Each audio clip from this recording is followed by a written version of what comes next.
Isasaing na lang daw ito ni Tata Jesus para daw tumagal at bawat kain nga ay isang isda. Minsan lang daw kasi siya makapagluto ng ganito.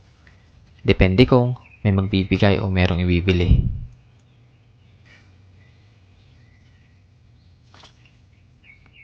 Karamihan sa atin ay naghahangad ng mga kasama, lalo na sa ating pagtanda. Ngunit madami din sa atin ang nag-iisa. Nakakalungkot mang makita ang ganitong sitwasyon, lalo na kung matanda ka na at wala kang makausap at masabihan ng iyong problema. Ngunit kailangan mo pa ding maging malakas. Kagaya ni Tata Jesus, na namuhay man mag-isa sa kanyang kubo, ay pinipilit lumaban sa hamon ng buhay. Anumang sitwasyon ang ating nararanasan, ay lagi nating isipin na may dahilan ng Diyos at may maganda siyang balak para sa atin.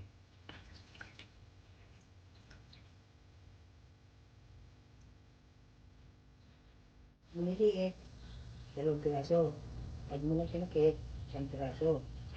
Basta kundi sa baho. Ang tintinus pa yung baset niya.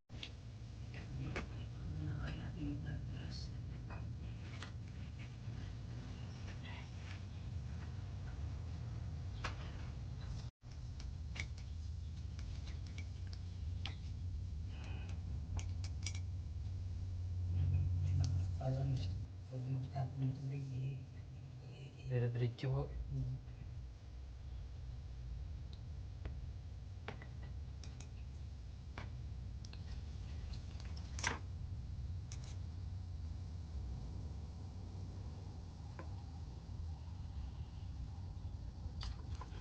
sukat po ang tubig mo. Sukat po ang tubig. Pag madaming tubig, lutak. Pag wala naman tubig, ay kanting tubig,